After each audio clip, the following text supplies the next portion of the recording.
You know that feeling, right? Driving on a chilly winter day, hoping the roads are safe. Well, it turns out there's a whole hidden science to it. It's a fascinating, strategic battle against ice, and it's probably not what you think. So let's get into it. So, have you ever been driving on a cold but sunny day and seen one of those huge trucks out spraying the pavement? The road is completely dry, and you're probably thinking, what are they doing? What a waste. But here's the thing, that's not a mistake. It's actually the key to a much smarter, safer way of keeping our roads clear all winter. To really get what's going on, you need to know that road crews have two main playbooks for fighting ice: de-icing and anti-icing. And while they might seem similar, they are polar opposites. One is a reactive brute force fight, the other, it's a preemptive strike. And this breaks it down perfectly. The old way, de-icing, is all about reacting. You wait for the snow and ice to literally glue themselves to the road, and then you dump tons of chemicals on it to try and break that bond. Anti-icing, the smart way, flips that script completely. It's about preventing the problem. You treat the road before the storm to stop that bond from ever forming in the first place. Now this right here, this is the real enemy. Bonded snow and ice. We're not talking about fluffy powder. This is a dense, stubborn layer of ice that basically fuses itself to the pavement.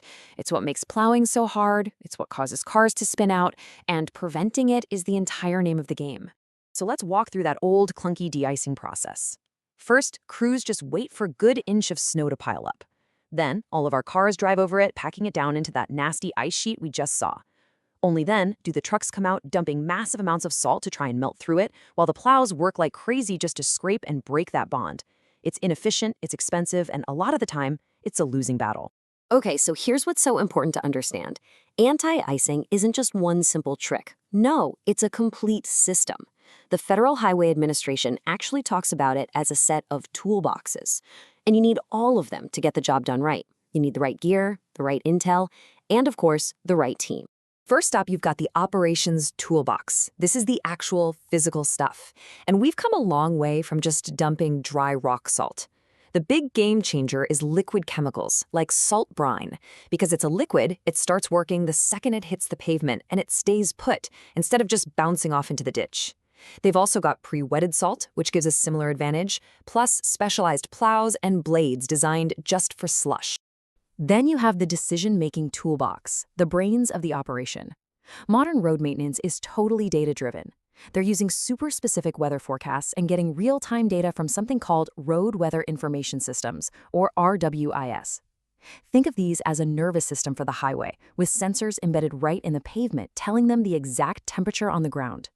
This intel lets them act with surgical precision instead of just guessing. And finally, none of this high-tech gear or data means a thing without the personnel toolbox. You need highly trained people who know how to read that data and execute the plan.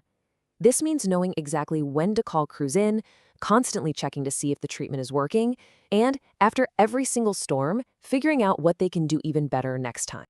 Okay, so we've looked inside the toolboxes. Now let's see how this all comes together when a real storm is bearing down. Let's walk through what a successful anti-icing operation actually looks like. All right, the clock's ticking. 4 hours out, the forecast comes in. Light snow, temps are dropping.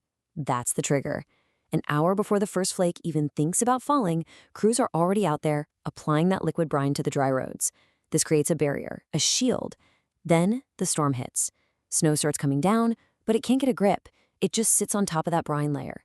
So a couple hours in, the plows come through and whoosh, they just push away loose, unbonded slush. No heavy scraping, no fighting. The result? The road is back to being safe and clear way, way faster. So why does all this matter? Well, this whole systematic approach isn't just some cool science project for road crews. It has a direct, massive impact on every single one of us who has to drive in the winter. And you don't have to take my word for it. The Federal Highway Administration's own manual sums it up perfectly. The goal is simple: increase traffic safety at the lowest cost. It's all about getting the best, safest result for the public in the most efficient way possible. So when you boil it all down, the benefits are huge. Number one, and most important, is safety. Far fewer patches of that dangerous bonded ice. Number two, it actually costs less. Using chemicals and labor this efficiently saves a ton of taxpayer money. And third, there's a big environmental win. Because we're using way less chemical, there's much less of it running off into our soil and water. It's a win-win-win. Look, if you remember just one thing from all this, let it be this. The secret to making our winter roads safer wasn't some magic chemical. It was a complete shift in thinking. From getting into a brutal fight with ice after it forms, to proactively preventing it from ever getting a grip in the first place.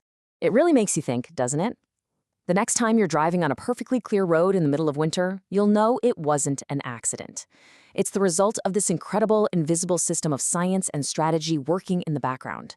It just makes you wonder, what other hidden systems are out there, quietly working around us to make our world run?